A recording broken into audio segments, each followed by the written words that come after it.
And we now move on to a wonderful, wonderful, very talented lady who comes from the same background as me, media. And I'd love to invite and, of course, introduce Sevani. You know, Philippa's coming on board and she's absolutely amazing. And so is our wonderful sister, Jenti, who is my wonderful role model. I think she's absolutely amazing. But let me tell you a little bit to our global audiences, a little bit about Philippa. A global namaste to you, Philippa Blackham. You're here, Blackham, yes? Yes, honey, I'm here. Oh, and Om Shanti, dear sister Jenti. Om Shanti. Om Shanti. Now, before we move on, I thought I'll just do a quick little introduction. Now, Philippa Blackham is a former staff reporter and presenter for BBC Radio 4, including 7 years as one of the voices of Women's Hour, and an award-winning radio documentary maker. You know that she's very, very talented. She's the coordinator of 100 Women of Spirit, which recognizes the spiritual contribution to society made by women. She is ordained as an interfaith minister and currently works as a celebrant. She has studied Raj Yoga meditation with the Brahma Kumaris for nearly 40 years. And you can tell that with that beautiful aura of hers. And of course, Sister Jenti, who's also joining us, and she'll be talking a little bit about the spiritual perspective of climate change, the environment, Mother Nature, and you will find out a bit more very shortly. But Sister Jenti is the European director of the Brahma Kumaris with over 40 years of experience of Raj Yoga meditation and its practical application in daily life. Her gentle voice, which you'll just hear very shortly, and profound insights on spiritual solutions to everyday problems have touched the hearts of thousands around the world. Sister Jenti has a unique ability to impart the deepest spiritual truths with the utmost clarity. Her prominent lecture themes have included health, education, racial harmony, women's needs, religions of the world, sustainability, peace, and international relations, all of which have generated a lot of media interest. An author of several books, she travels the world as a speaker and broadcaster, sustaining people spiritually as well as fulfilling her role as director of the Brahma Kumaris National Coordinating Office in London. And of course, looking after the BK activities for over 28 European countries. Ooh, I don't know how she does it. She's also the recipient of several awards, and of course, she's also received the Bharat Gaurav Award, which is a really amazing award to receive. So, again, a very warm welcome, dear Sister Jenti and Philippa. Today we have a very interesting discussion. It's all about climate change. It's all about COP26. It's all about looking after our planet. So, Philippa, I know that I'm going to let you take over and, take over the next hour or so. But before I go, Sister Jenti, I would love to find out from you some thoughts that I always learn from you. Any tips? What tip can you give to the rest of the world out there? Just one or two tips that you could share with the world of how we could switch from somebody who doesn't care much about the climate to someone who should really be thinking about our future and taking this subject a bit more seriously. Thank you for the question, honey, and it's lovely to see you again. Always, it's a pleasure. It's always an honor to meet you and see you and listen to your wise words, as always. When I realized that, in fact, I, the living being inside this body, am sacred, and I realized that this body is made of the elements of nature, of matter, and so this is very precious and sacred. Then I realized that looking after nature is not something far away from me, but looking after nature starts right here. And so when I can learn to look after this nature, it wasn't made, it was provided by nature. And so learn to look after this with the proper diet, plant-based diet, and also look after nature that's all around you, whether it's a little plant in your home or whatever it may be.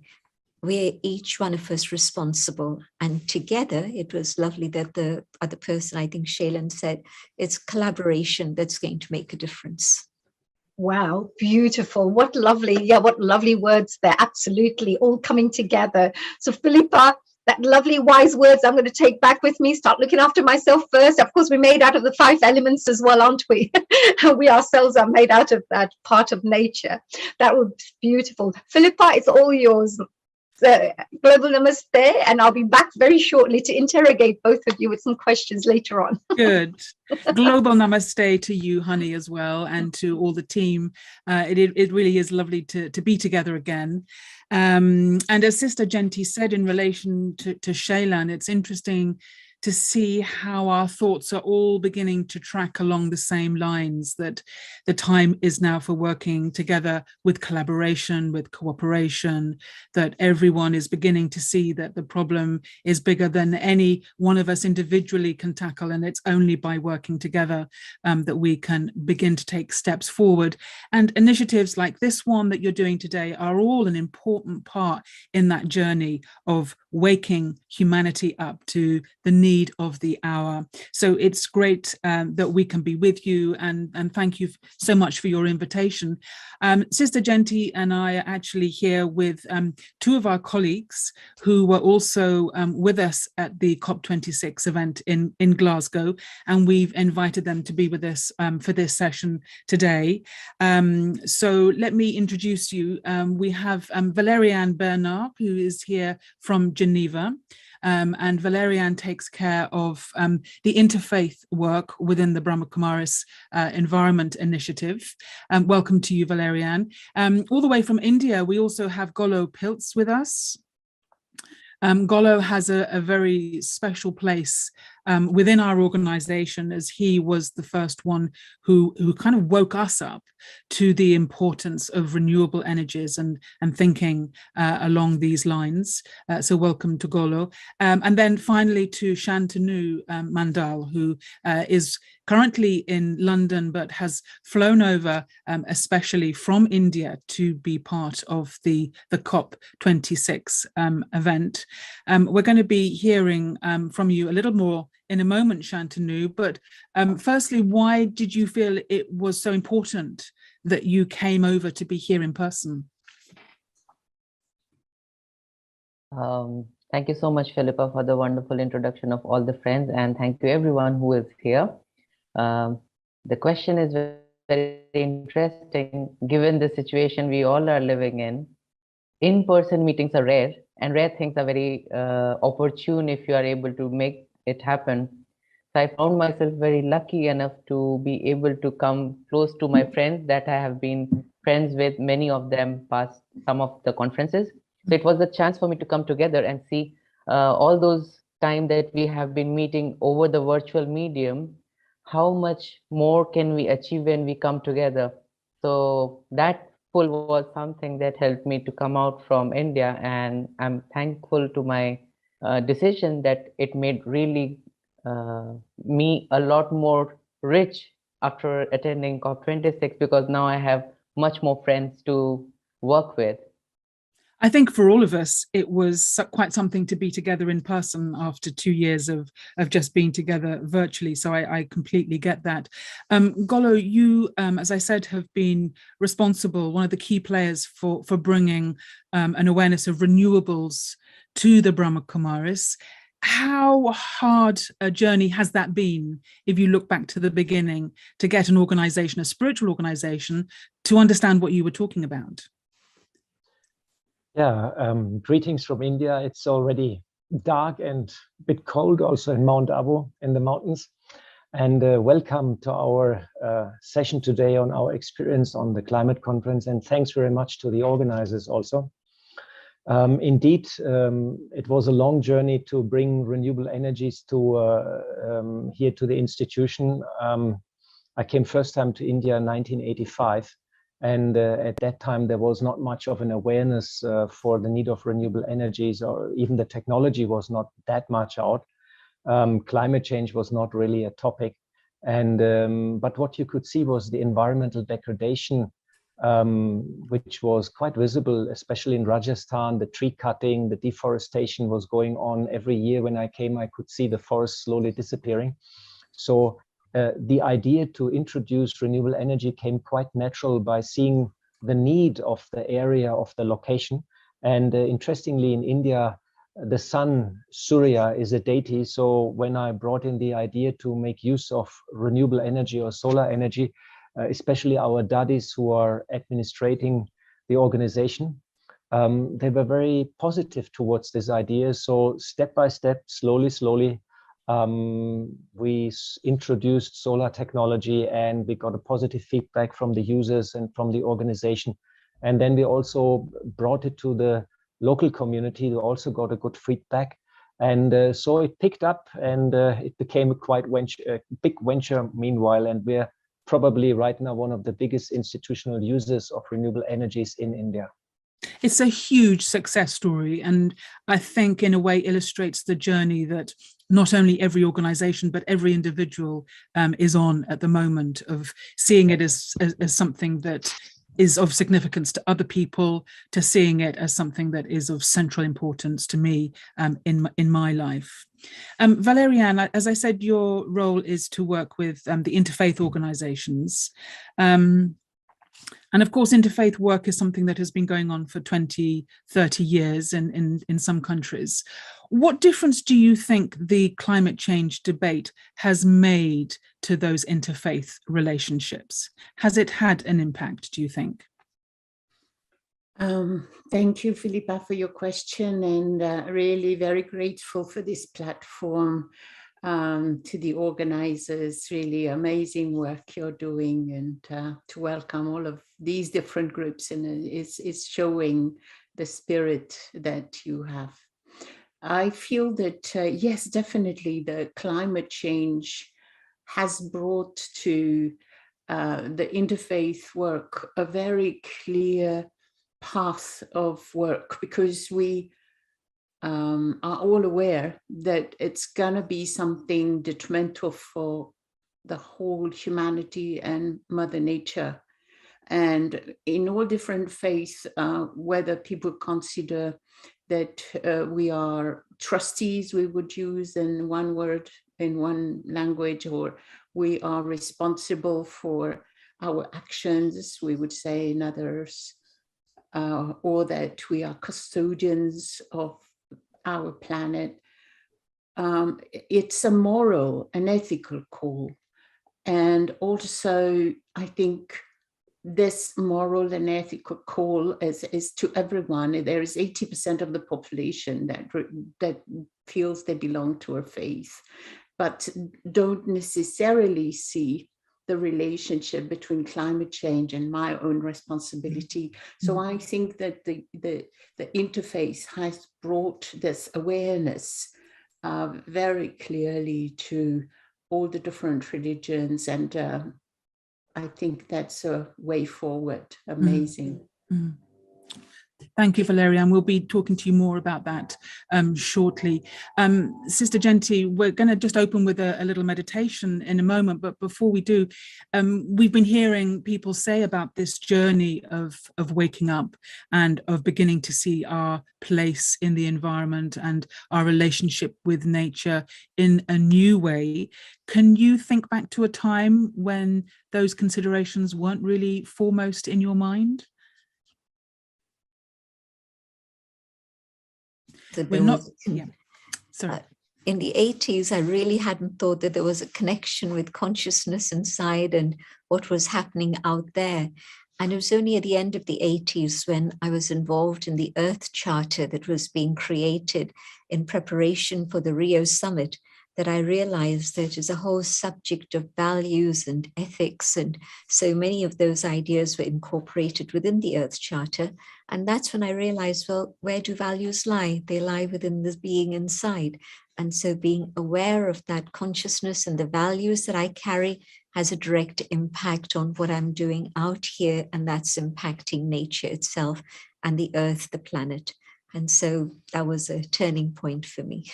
And so really it's a spiritual journey, this waking up process to our relationship with nature and with the environment, and also waking up to our role as individual human beings and how we can impact the world around us and impact our future. That's what we're going to be talking with you about.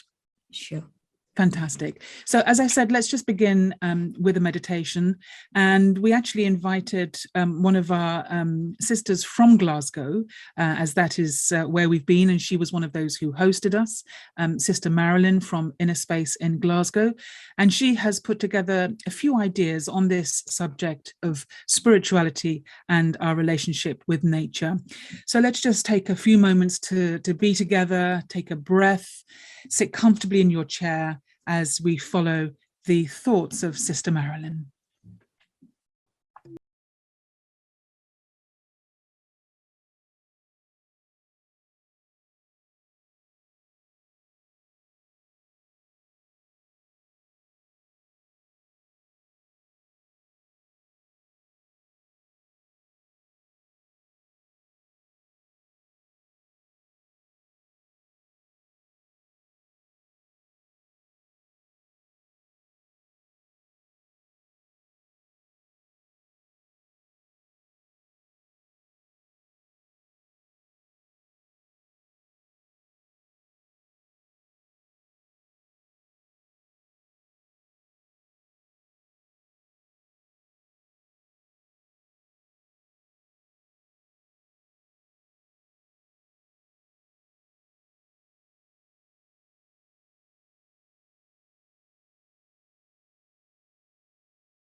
Lovely. Our thanks there to Sister Marilyn, and a lovely idea there that we can give something back to nature through our thoughts and through our vibrations.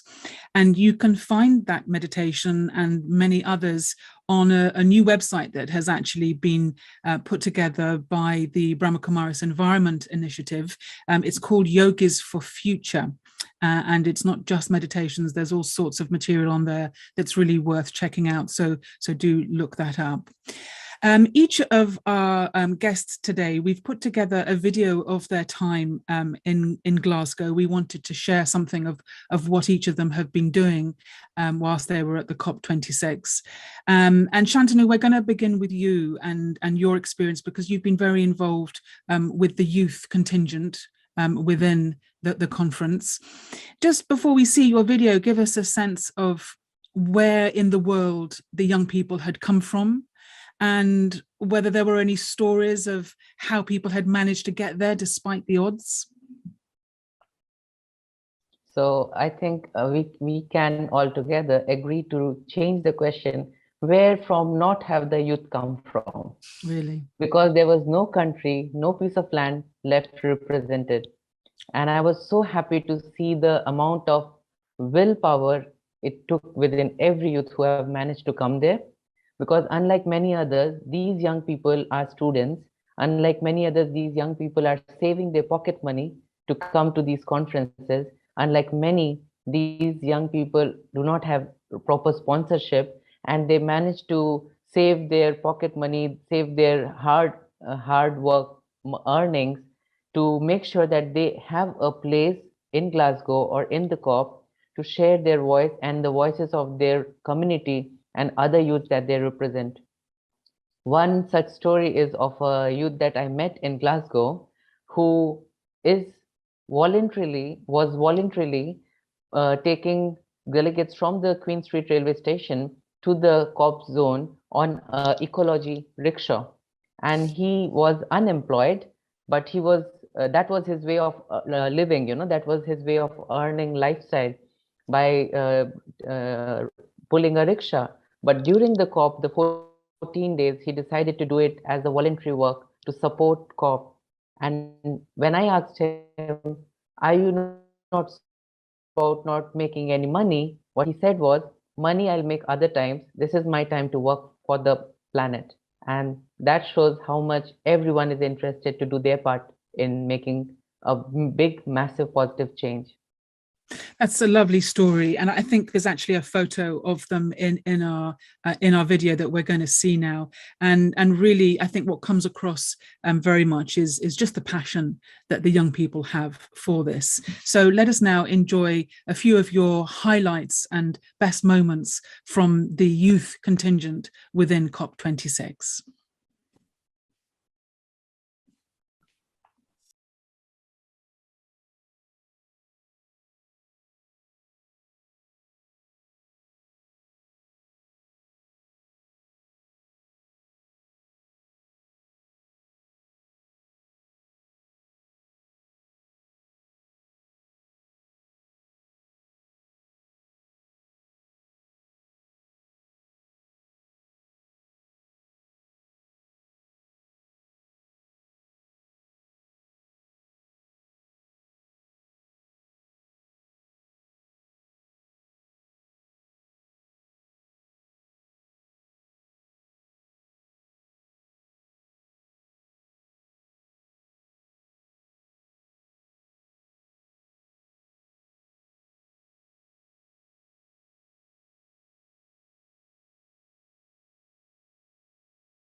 in a way that we can begin to have a conversation about what the future should be.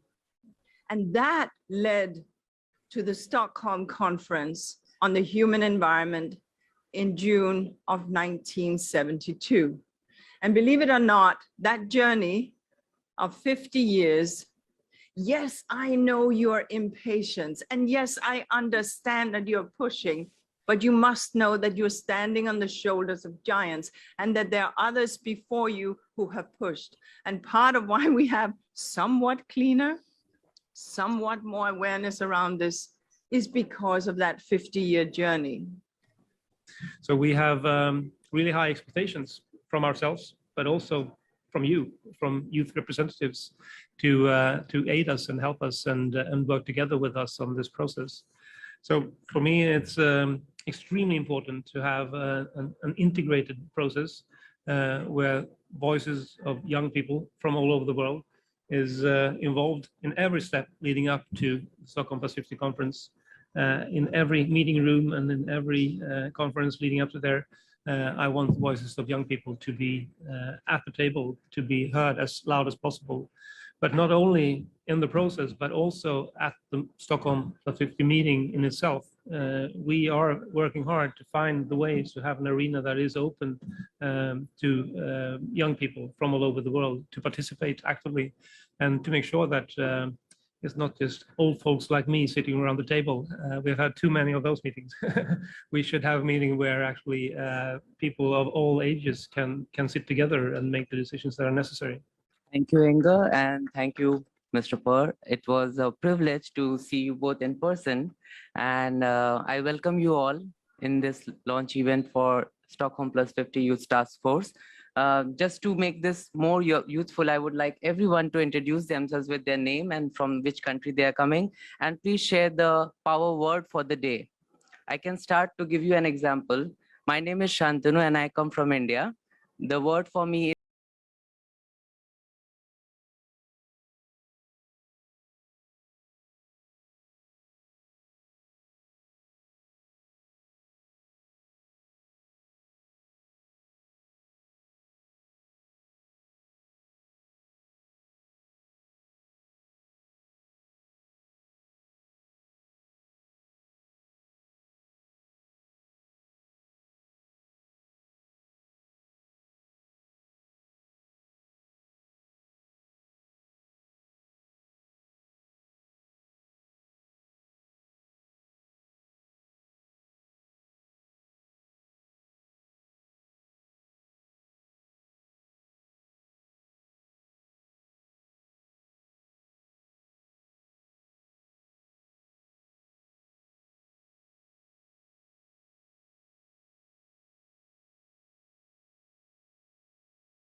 Wonderful.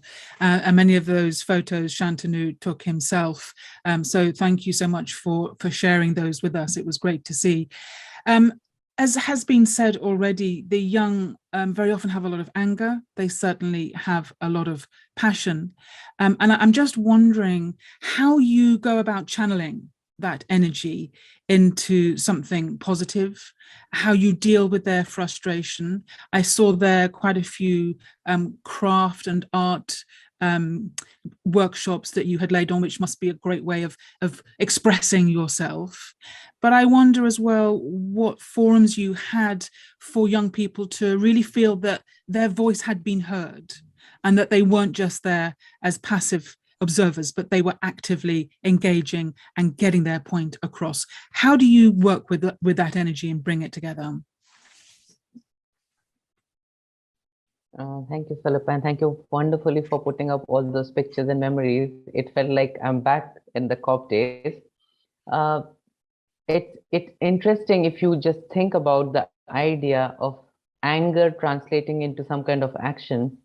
It's very hard to believe that wise people, intellectual people, people with great experience, when they start saying that anger is useful and you just stay angry, probably they are looking for a right word, which probably means that stay passionate, stay focused, stay encouraged, and they're not getting the right word. So they use a word like anger.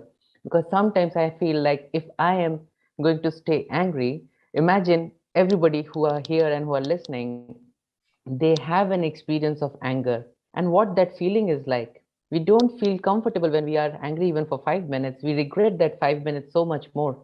And when you say stay angry, it means I'm being asked to stay regretful. All my experience would be regretful. So is there a way for me to really come out of that regret zone later and exhaustion right now, and to channelize that I want to do something kind of energy into what can I do? So I found that asking the right questions always gives you the right answers.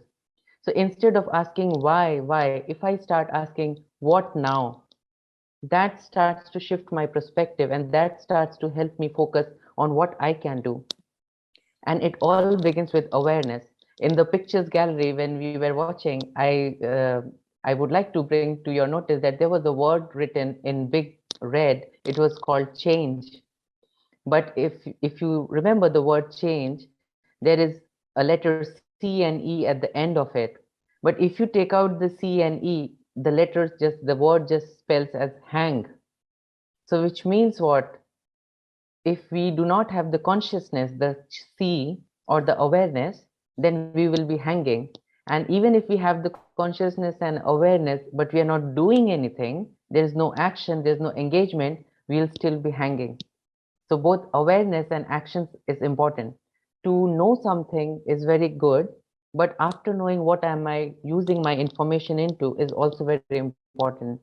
So the youth that have come in Glasgow or was participating virtually as well, they had a lot of information now, thanks to the science, thanks to media, and thanks to different sources that has helped us to learn more about what kind of world we are living in. But there has to be more input in what can we do now. And when you are lacking these resources to come from outside, you have to come together to find out new ways. And that was what youth was very busy with this time. This time, many of my young colleagues, we were all busy in figuring out many different ways, many different networking and pathways to collaborate, to see what small, big, medium, large, what steps can we take together that bring about a change that is necessary for this time. It's always a good idea to take appropriate action when you're feeling this strong emotion. You know, what is it that I can practically do? And we saw you in the video chairing a debate where it seemed like the adults were very much welcoming the input from the young people. Can you tell us about that session? And also, I think there was another session where you did almost like a virtual conference, but with young people as the speakers. Give us a little bit of an insight into that. So the first conference that you are mentioning was the international launch for the Youth Task Force for Stockholm Plus 50. As many of us know that 50 years back from today, in the year 1972, in Stockholm, the world came together and many world leaders were there, and they agreed that the world is facing a situation where environmental crisis is going to be one of the biggest challenges.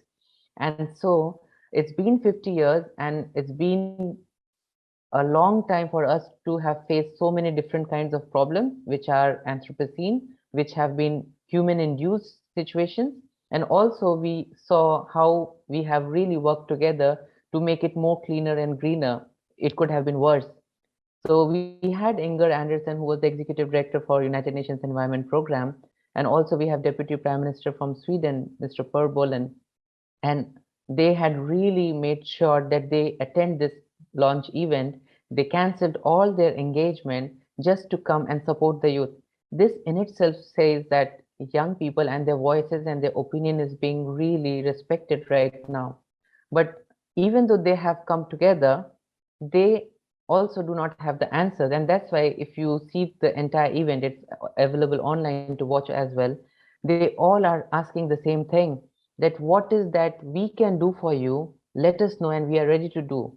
So the word collaboration or co-creation, this meeting point is now ever more realistically being talked about or thought about.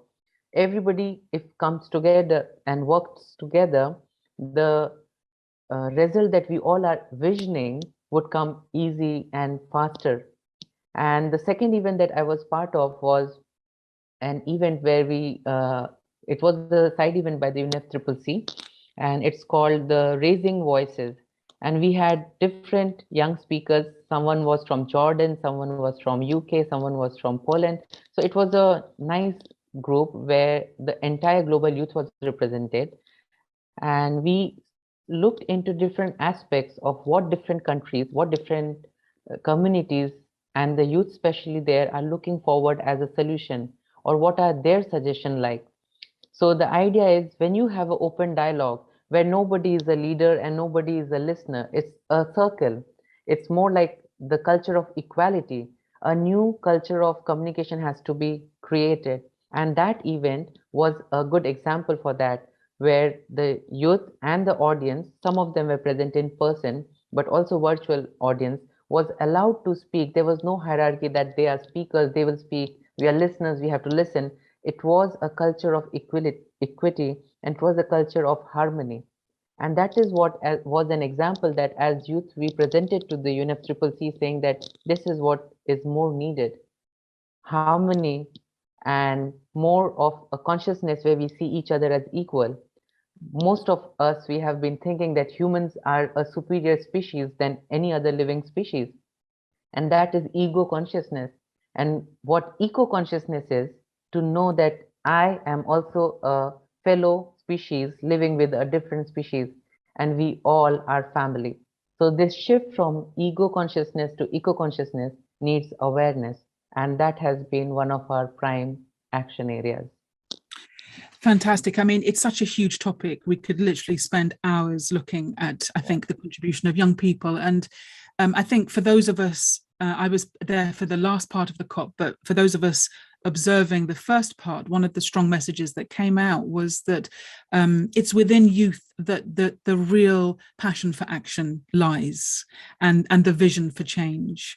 And if we look at the changes that have already happened, like the huge movement towards plant-based eating, by and large, that has been driven by young people because it is their future.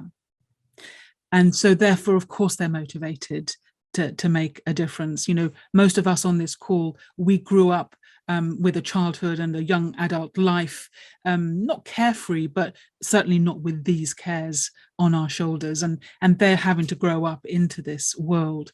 So we look to them for courage, and we look to them for inspiration. Shantanu, we'll leave it there for now, but we'll hear more from you before our session closes. But thank you so much for that sharing. We move from youth now to interfaith, and the work that Valerian does as the co-chair of the Interfaith Liaison Committee. And Valerian, we've got some of your photos and clips from your experience at COP, and we will be seeing people from different faith organizations coming together. To pull off an event like that, is it a huge amount of work from one year to the next? And is it just one or two individuals within those religious groups that you're dealing with who happen to be aware? Or do you get a sense that actually the different faith communities are really on board with this now? Thank you for your question, Philippa. It was actually a group of us that has been working for 2 years, because there was 2 years before the next COP. But also we connected with the local interfaith communities. And so I can't really say, but it was, maybe there is a group of 10 of us who are extra active, or 6 or whatever, but there was the collaboration, the very needed collaboration of at least 20 or 30 people. We managed to get a wonderful synagogue in the midst of Glasgow. And I won't tell you all the details, it would take too long, but yes, fantastic collaboration. That's great to hear. Well, let's enjoy now some of the scenes from the interfaith events that you were part of organising and that you certainly enjoyed during the COP26.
Within the COP, with the climate change or with the environment, faith people are looking together at environment, at climate.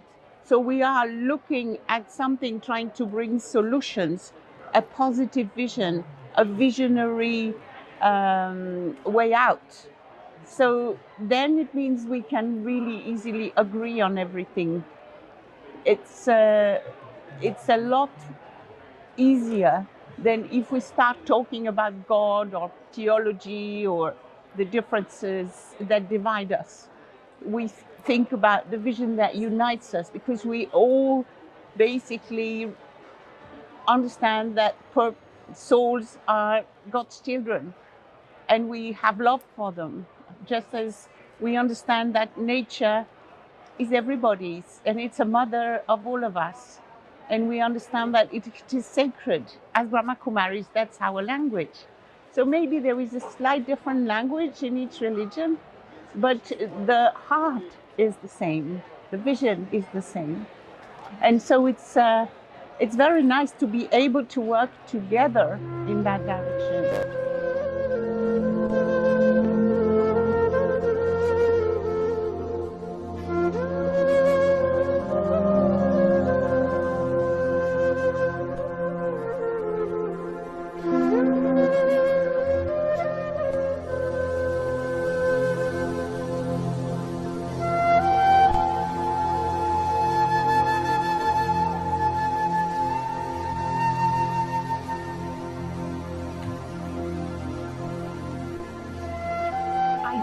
that we have learned to work together as an interfaith movement better and better.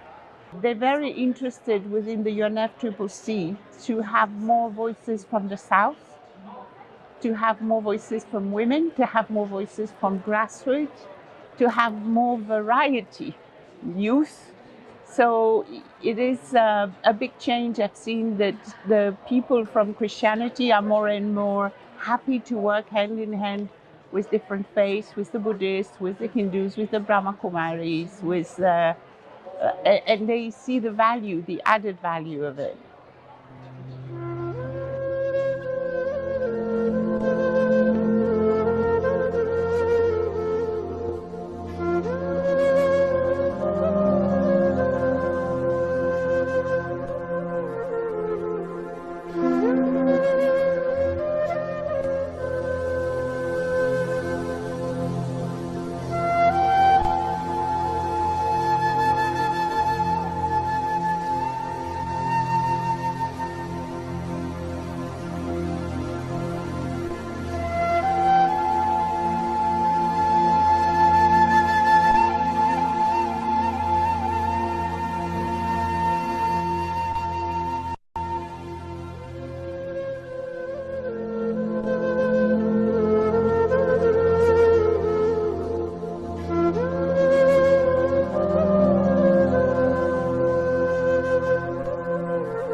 People don't see the results that not only they are hoping for, but the results they know would actually help us in the process of next year's survival for humankind.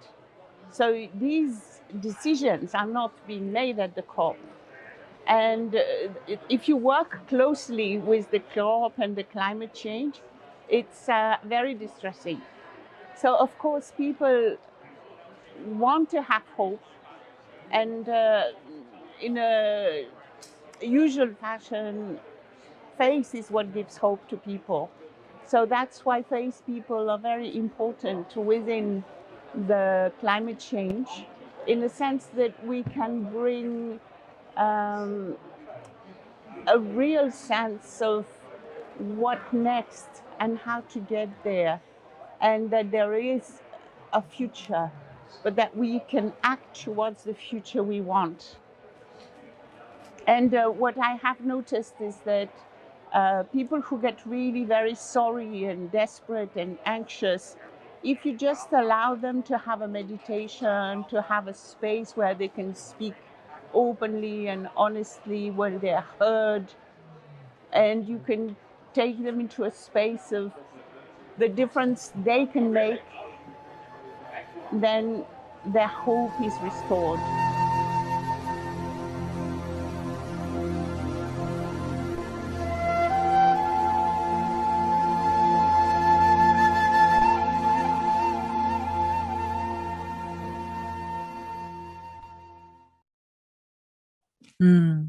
I love that final photo of people sat in meditation with a picture of the earth hanging around their neck, literally carrying the earth as they meditate. Some really interesting points there, Valerian, and so inspiring to see the different faith traditions working together collaboratively. And as you said in that piece, realizing that we are all brothers and sisters, we are all one family. But I want to kind of really get to the nub of the faith-based contribution, because for many people, climate change is about technology, it's about finding practical solutions, it's about changing habits and lifestyles. And for you, obviously, because you spend so much of your time working in this field of interfaith, for you, the faith communities clearly have a huge contribution to make. Why for you is it so important that people from faith backgrounds are included in these events? Thank you.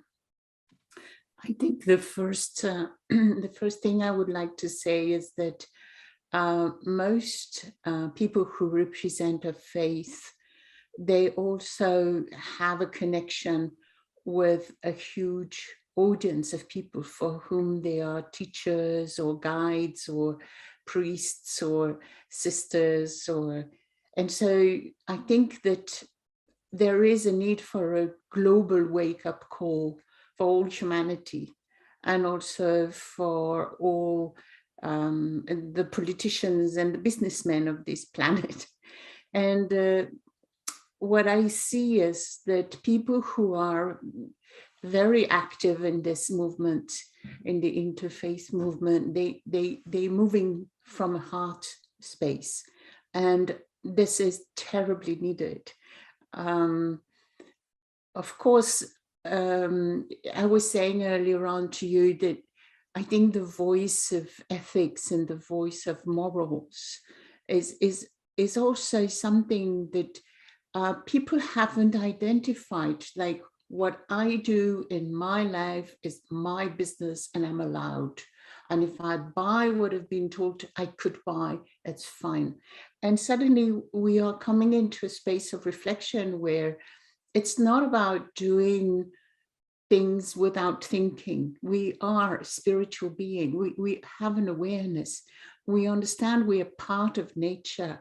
We understand that everything we consume comes from the inside of Mother Earth.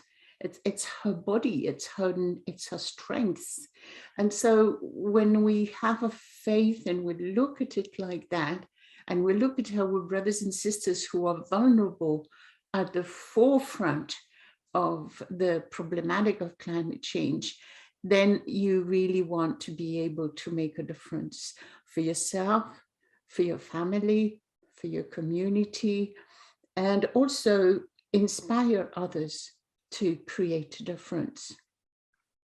And that's so interesting, because within religion, there is this conversation around right action, around taking responsibility, around looking at yourself. So this sort of self-reflection that naturally happens is part of what now needs to happen globally and focused on the environment. So I really see that. And you made the point in the film that the role of faith is to keep hope alive. And I think, you know, that is also a real contribution that leaders from faith communities can give. What happens after an event like COP26? Are there ongoing activities, or does it all kind of go into hibernation until the next COP event? We've already started to work quite a lot. So many webinars are happening, and we're organizing the next COP, who's going to happen in Egypt. It's going to be a whole different world. We're looking at organizing the work at the level of the human rights planet of it, because you know, the intergenerational right, you know, why is youth so important? Because tomorrow the planet is their heritage. So we are already working towards the next COP. We've already met, and we are also trying to bring to life the different analysis and the different needs that we feel are terrible, because we managed to have some words included in the text in Glasgow, like loss and damage, or human rights, or indigenous, or finance, but it is very poor. It doesn't have a context. So now it needs very powerful people to do the advocacy part in their own countries, but also globally. Like, one of the very important bases of this agreement we've had just now in Glasgow, but the Paris Agreement, is the contributions from countries, because that's the fundamental pillars of the text. But at the moment, they only contribute, what they are contributing will still get to 2.5 or 3 degrees. And we know already at this temperature today, it is a dangerous thing to do, to allow to just be like today. But if we go hotter, it's going to be more and more disasters. So there is lots of work to do at the level of the community, awareness, lifestyle changes, meditation, my awareness of our planet, my awareness of my own spiritual beauty, because only then will I respect matter, will I love others properly. So lots of work. Absolutely. And, you know, I think the world can no longer live without wisdom. Yeah. And of course, the faith leaders are the wisdom keepers going back for centuries. And so it's a very deep taproot that we need to be drawing on at this hour. And so I thank you for the work that you're doing in bringing this wisdom to the climate change debate. Thank you for letting us see those lovely scenes that took place in Glasgow. Thank you for Martin for creating this video, to those who did it, because you really brought a beautiful feeling. That's so sweet of you to say.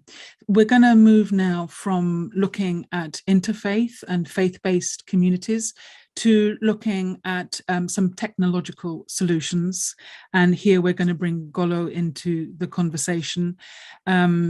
We mentioned earlier this journey that you've been on with renewable energy and the Brahma Kumaris. And it was really only recently when I began to look at in quite some detail at what you have pulled off. It is quite magnificent and such an achievement, where you have been fabricating these beautiful solar discs in India. You have been beating your brains to work on the engineering, the technology, the logistics of how to do this. And your video begins with some scenes of the Solar One plant that you have masterminded in Mount Abu at our headquarters.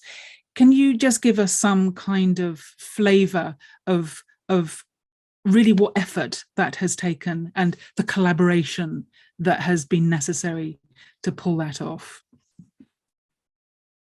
Well, of course, it is also a tremendous personal journey when you come as a foreigner to another country, especially from Germany, you come to India. It's quite diametral opposite working, understanding how to work things and how to do things. So it was a big adaptation and transformation for myself. And I can admit and thoroughly say that I'm now fully Indianized. Which is quite okay. It is a personal journey, but it is also a collective effort, because you have to work with everybody locally available, with the people here in the institution, but also with the community to introduce technology, to create the awareness and the acceptance, you know. So you have to also have good results and sort of engage the people in bringing up some new ideas and some new technology. To bring newness is always a challenge. And it was a wonderful journey. And yes, we were very lucky that we were at the right time, at the right spot, and we had the blessings from above. So something nice came out. Well, let's watch now some footage from this achievement in India. And am I right in thinking that it's now the largest provider of renewable energy in India? No. We are one of the biggest institutions in the field using renewable energies, and we are networking with many others. We do seminars, trainings. We do a lot of research. We are recognized research centers. So we're networking a lot, and we're trying to share this technology, and we're trying to do a good job. You certainly are, and you're making your findings freely available to other organizations to follow on. So now let's take a look at this India One plant that you've created in India, and also see some of your moments from COP26.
Well, we are basically a spiritual organization and teach Raja Yoga, meditation, and we inspire people to imbibe ethics and values. And we have also many other activities. For example, we have a radio station, we have a rural wing, we have a doctor's wing, and so on. And we have also a hospital which we are running. We also work with local farmers and teach them organic farming and so on. And we're also very active last 25 years in the area of renewable energies. We are a recognized research organization with the Indian government, and we carry out research projects on photovoltaic systems, but also solar thermal power stations and solar cooking and so on. The transition to clean technology is not free. I just had a very interesting discussion with the director of the Potsdam Climate Research Institute, and the transition to clean technology costs a lot of money because we have invested in the wrong infrastructure the last 50 to 100 years. And of course, now to change everything costs money. So the big question is who's paying the bill? And for example, the European Union is now having the discussion to subsidize this transition and give back some incentives to ordinary people, which will have problems paying for higher energy bills. But for sure, we have to put a tax on carbon, and we have to put more taxes on fossil fuels, that's for sure, in order to accelerate the transition. That's for 100% sure. And people have to change and adapt a little bit. That's also what's in the pipeline.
A good person acts good.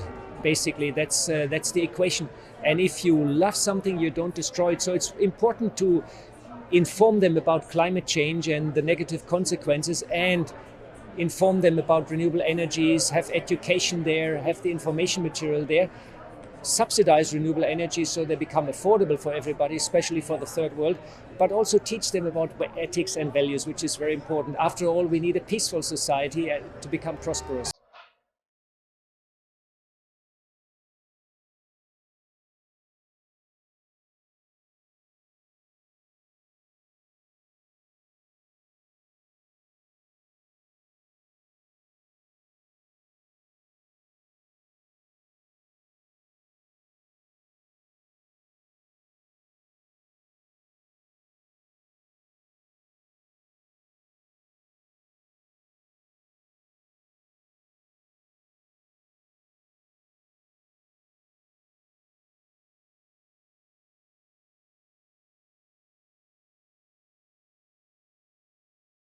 Well, I meditate since 37 years and I'm trying not to worry about anything, which is very, very helpful because there are a lot of facts to be worried.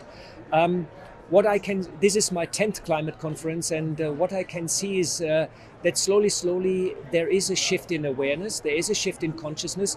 Our politicians could be a bit more bold. Big business should understand if they not be part of that, they destroy their own foundation because there won't be any people to buy their products.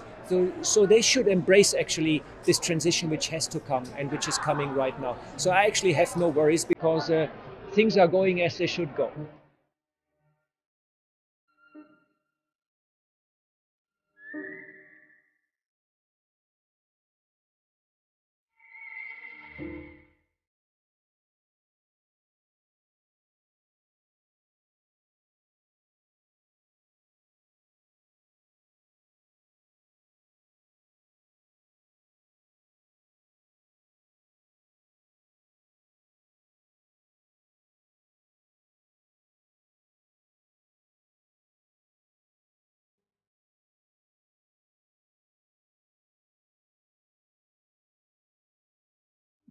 Finishing there with some of the many wind turbines that you can see if you travel around Scotland these days. Golo, what is interesting for me about your video there is that clearly you have spent a big chunk of the last 25, 30 years thinking about technological solutions for the climate change imperative, and yet you're still very much into the human values that if you love something you won't destroy it, that if the heart is connected then everything will be okay. I wonder where you go from here in terms of what you see as being the most important thing for you to put your energies into. Is it the next technological breakthrough, or at the end of the day is it really about the human heart? And that's where we should be focusing. Well, that's a very interesting question, because it's my 12th climate conference, and initially everybody came and thought we need technology, strategy and funding, and we solve all the problems. However, slowly we recognize that's only a very small part of the equation, because the emissions are constantly going up, and the CO2 parts per million is rising all the time, despite we have this technology. So indeed, we have to bring in the heart, we have to bring in the values, and important is we have to bring in love, and I always see it like that. What you love, you don't destroy it, you take care about that. And if you love the planet, you take care. If you love nature, the trees, the oceans, you take care. If you love other people, you take care. And so if you love animals, you take care of them. So it all comes together, and it melts down to that big feeling for everything, that you have to take care, and that you're a caretaker actually of the environment and of the world. And technology, clean technology, is a means for us to manage our life in a holistic, in a harmonious way with the environment. That's how I see it.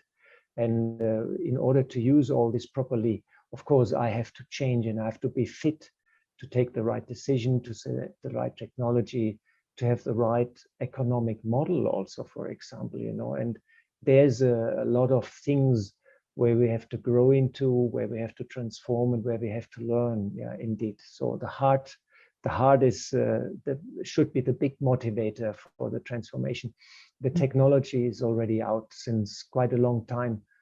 All the concepts have been also developed for sustainable economic models, for energy grids, sustainable energy grids, how we should organize the farming sector, how we should transform the farming sector in a sustainable manner. So all these ideas are out. We just have to bring in the heart and the love, and then make it, It was lovely to see those photos of the farmers meditating with their crops and putting their love into the plants that they're growing, because that also is taking care of the farmers and the farmers' hearts. So both the crops and the people get to benefit from that. But I wonder what you feel about the way in which people like yourself who are thinking about these new technologies, and how that message is being communicated to the people, because as a layperson, it can feel confusing and overwhelming. If you look at how you heat your home, for instance, air source heat pumps, they get a mixed review. They're very expensive. Everyone's moving to electric vehicles, and yet you've got the problem with the batteries for the electric cars. Even for someone who really is prepared to do the right thing, it's not always clear what that next technological thing you should be embracing actually is. Do you feel that there's a way to go yet in terms of communicating the message to people in terms of how to use these technologies? Well, there's also a lot of greenwashing, means a lot of companies are promoting their products as super green and environmental friendly. And I think green is one of the most used colors nowadays in advertisements. Everything is green, green, green. But if you really look, very, very helpful on a personal level, if you look into your personal consume and you reduce a little bit your consume, you just do that what is really necessary, and you reduce the temperature in the room slightly. You buy good cloth and you use them for 10 years, for example, and you reduce the cycles of buying things tremendously, because it's quite obvious we all have to bring down our carbon footprint, especially we in the developed West. One big topic is about the whole topic about climate justice, and it is also obvious that 80% of the emissions which are causing climate change have been caused by the developed Western nations, and we have the money and the technology, and so we have to go ahead. We cannot expect India, for example, now to stop everything in their tracks and say you save the planet. It is the West which has to do the first steps, and so it's a learning curve also for all of us on an individual level what I can do, and of course we have the 5 R's. I hope I get them all: reduce your consumption, recycle, rethink before you buy, and have a simple lifestyle, really go back to basics, what I really need. We have to stop excessive consumerism.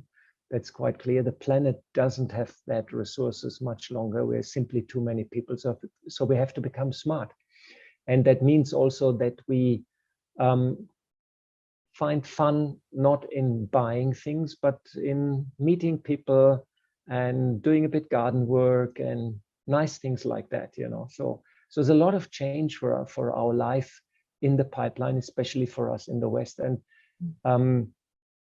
the concept and the ideas, they're all out there. So those who want, they will find in the internet all these ideas, all the concepts. We have also a webpage, ecobrahmakumaris.org.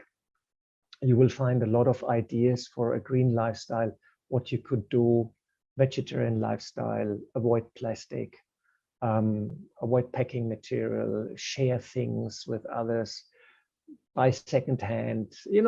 There's so many concepts and ideas for cyclic economy also. And I think I mentioned it in the interviews. Of course, there is a big push required on the political front.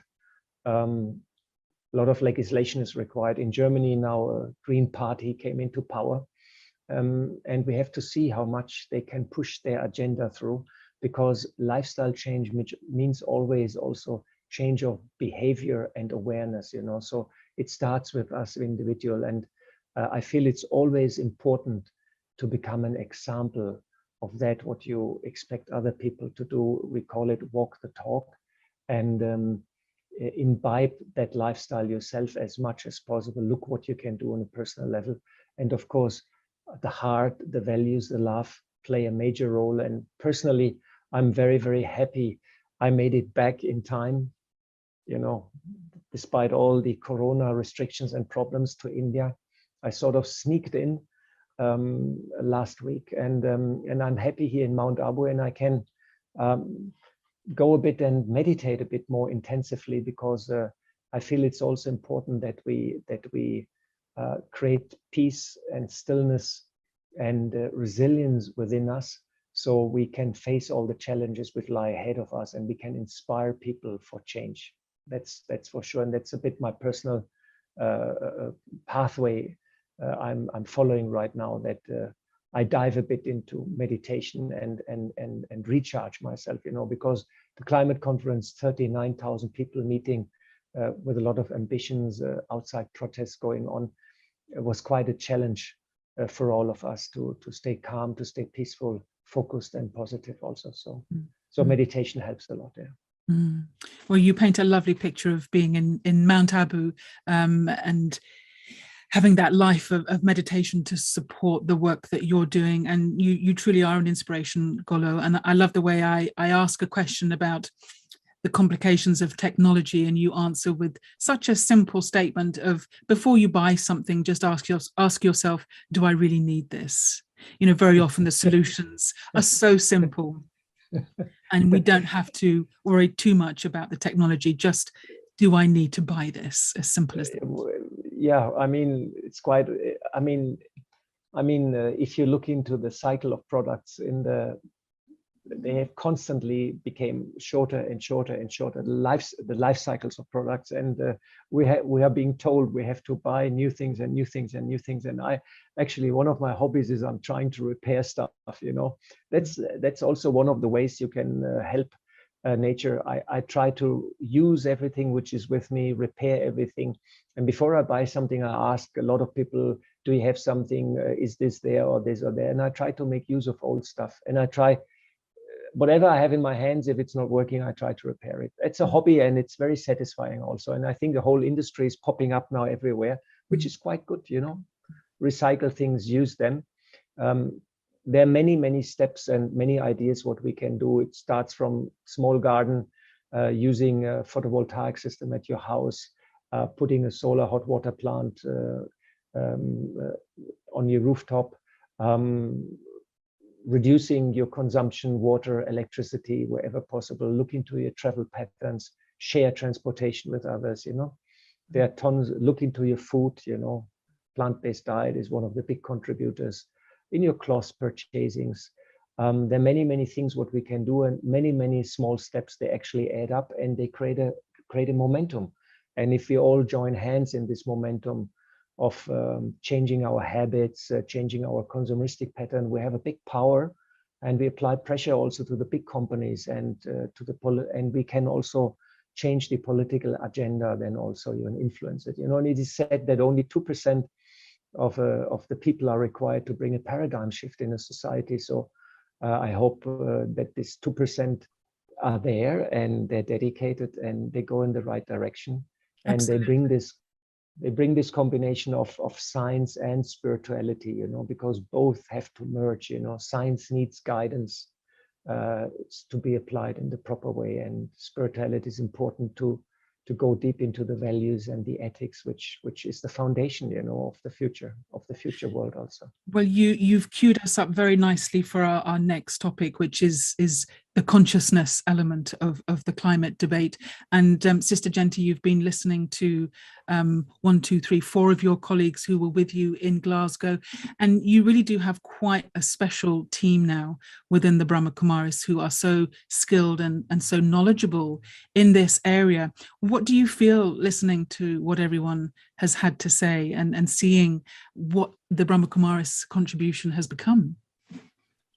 It's amazing to see how different people are, and yet how each one of them has a special passion to be able to do something for their own spiritual development, but also to do something for people and the planet.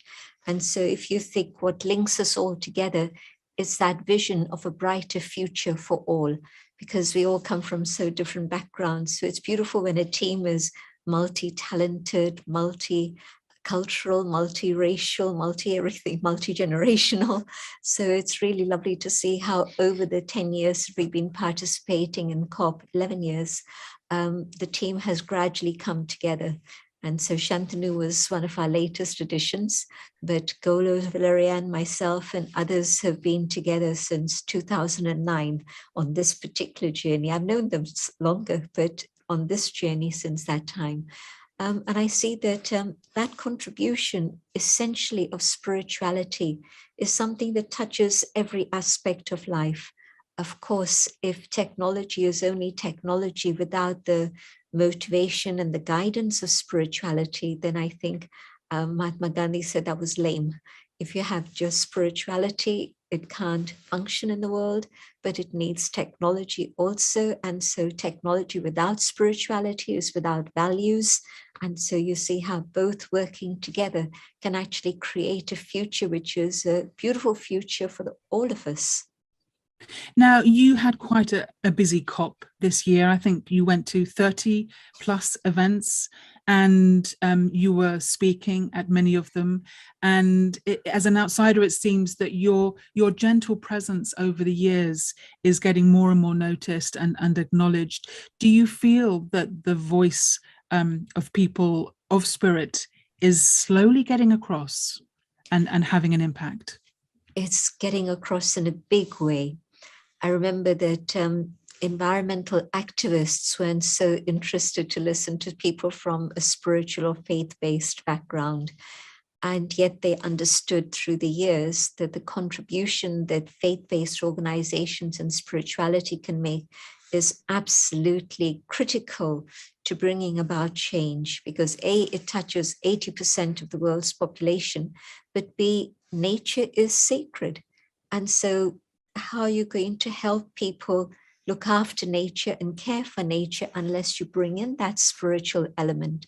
And so I think that the voice of spirituality has been given more and more credibility and prominence, certainly in the last, well, I can date it probably since 2014.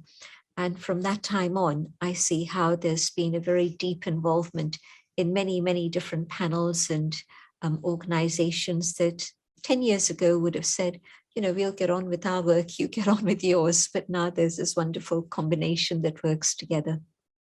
It is interesting watching how things begin in a way on the fringe and move to the mainstream, because the whole climate agenda was being talked about in, you know, so-called hippie circles and fringe circles for many years, and they were seen as being slightly crazy people. And now, of course, it's become so mainstream.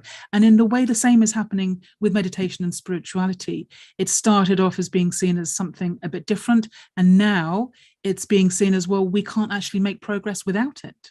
Exactly. We heard in one of the, I think it was in the youth conference, about Stockholm 1972, and then you had Rio 1992, and things have escalated, and people have seen what's going on in the world around them. They felt the climate change, they felt the fires, they've seen the floods happening in either on our doorsteps in England or maybe in other parts of the world on the other side of the planet. And so climate change has become a very real thing. And people are now understanding that it's our personal responsibility, my responsibility to be able to contribute in a better way, to make things change for the better.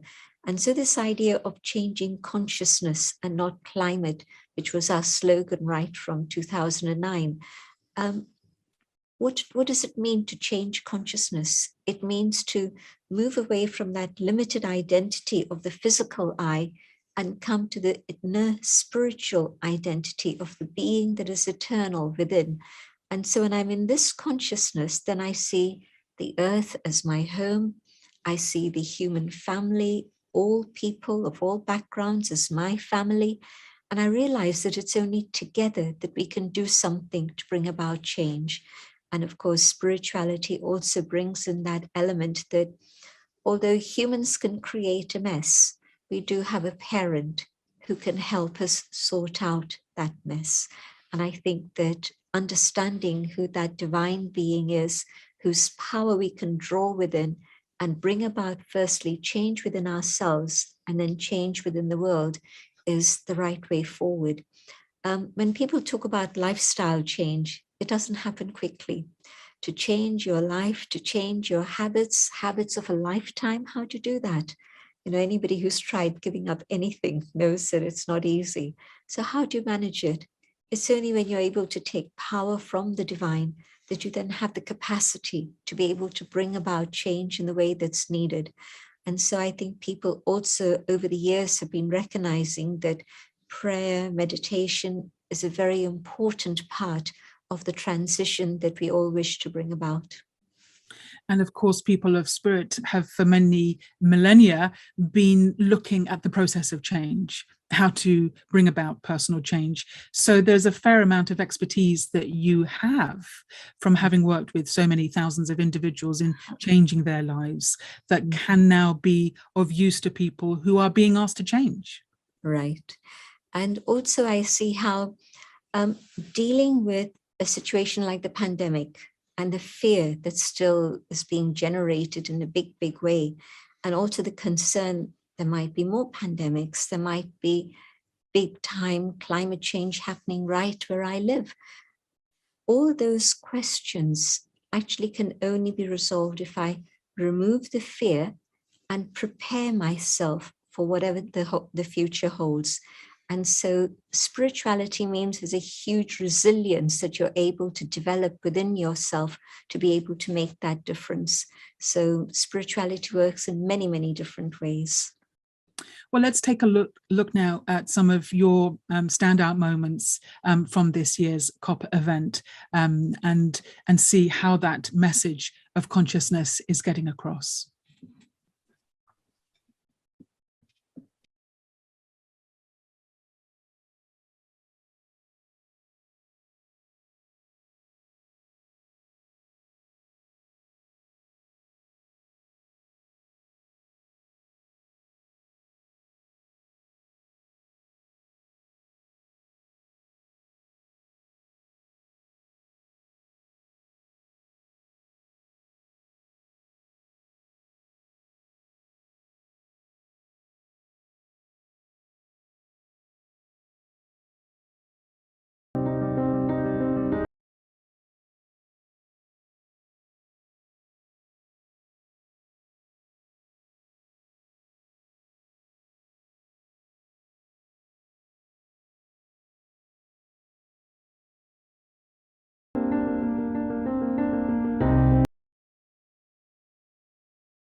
Spiritual awareness of my own inner identity means that I have respect for myself because I'm in touch with my own inner core values.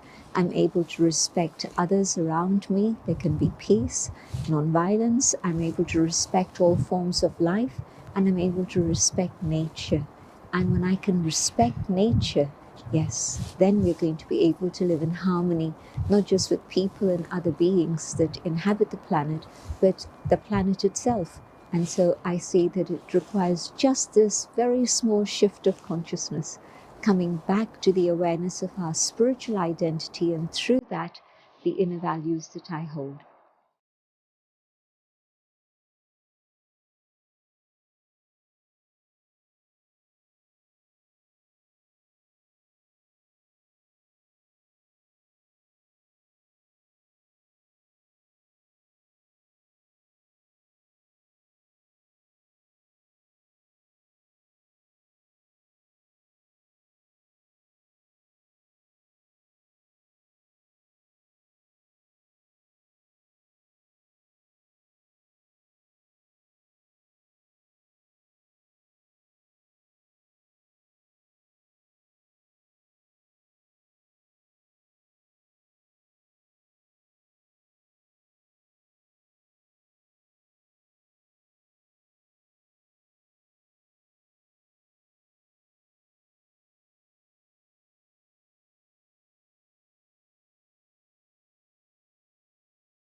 So we've covered an awful lot of ground here, from the spiritual and the personal to the personal decisions we make, to our agency to be able to influence wider as well.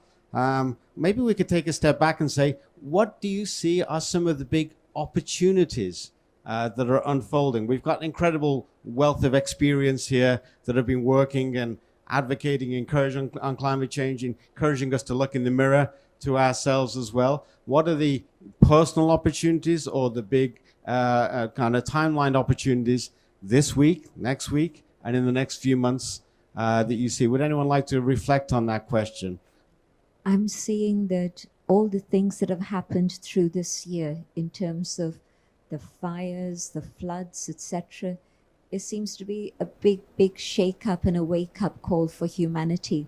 And so I think people are now asking governments to do something about this.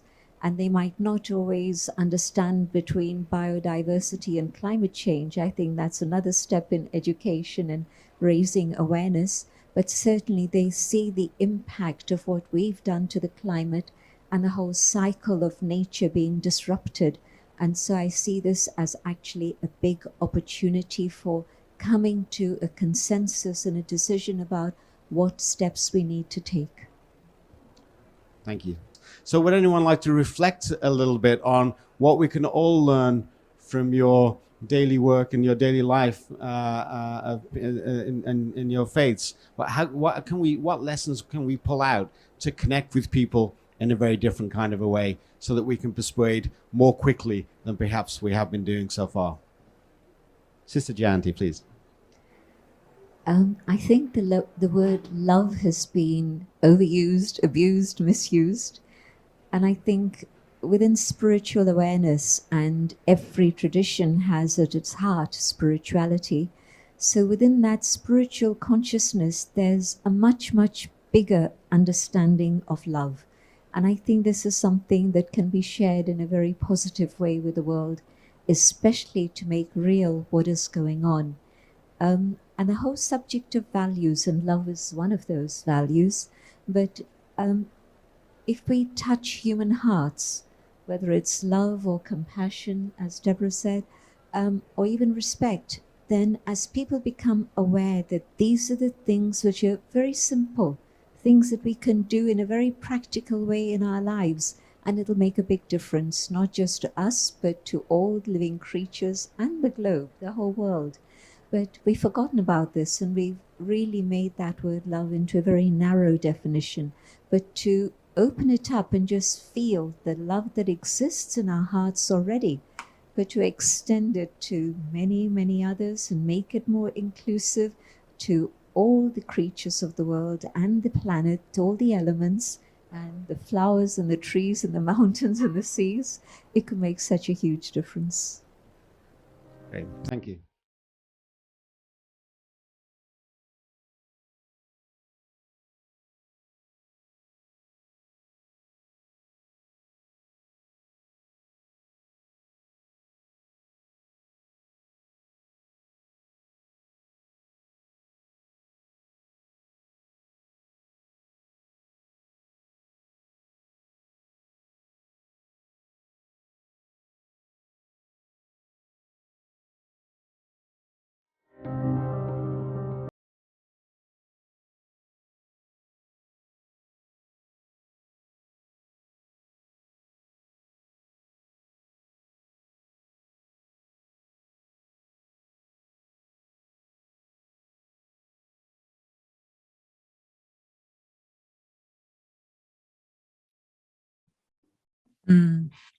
Some very inspiring visions there.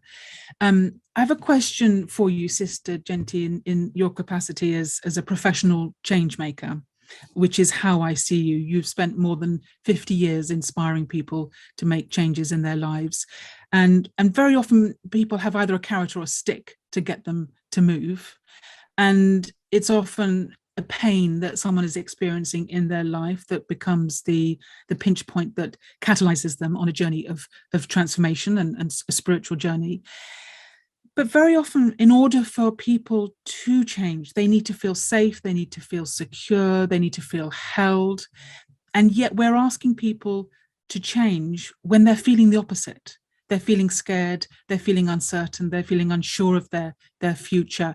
How can we support people when they're feeling all those negative emotions to bring about that spirit of change within them?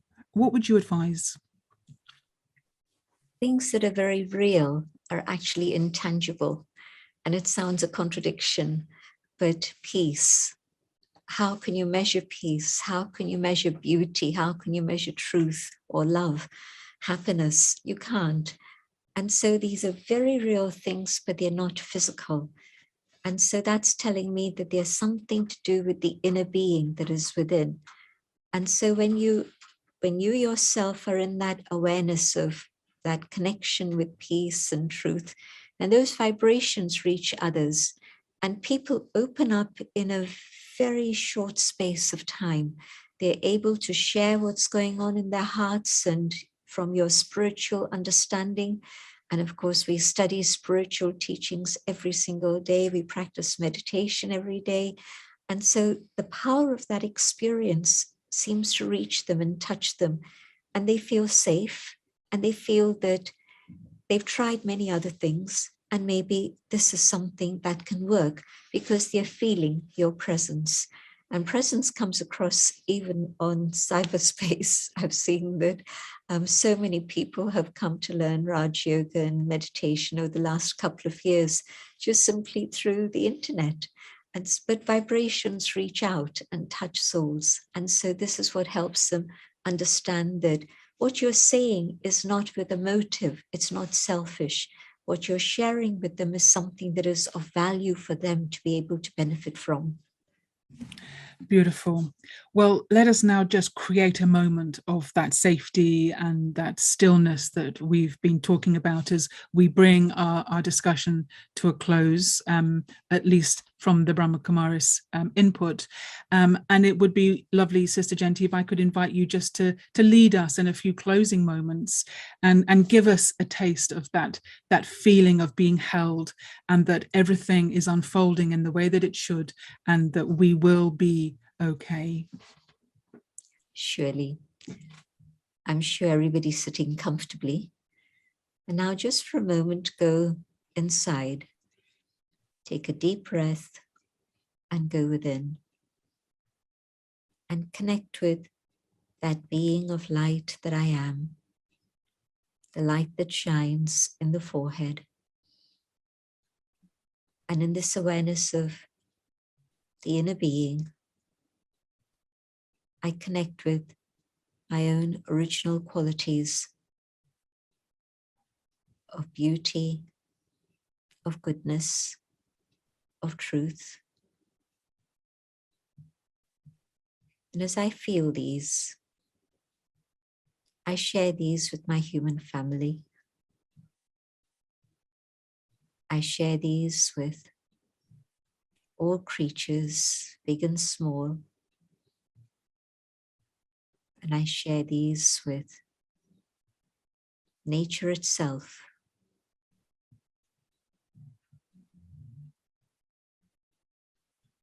And these vibrations multiplied through the collective energy of all of us together transform this world of ours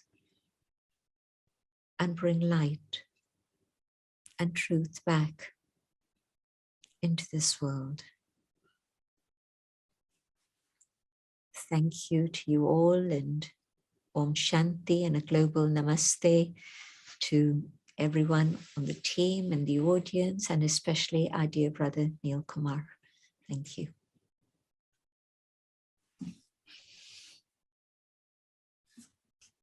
Thank you so much, Sister Jenti. So from everyone at the Brahma Kumaris, whether in India, in London, in Switzerland, a global namaste. And I think we're going now to a completely other part of the world. So we pass the baton over and keep our heart open and connected with all of you as we together continue on this journey towards peace. Thank you.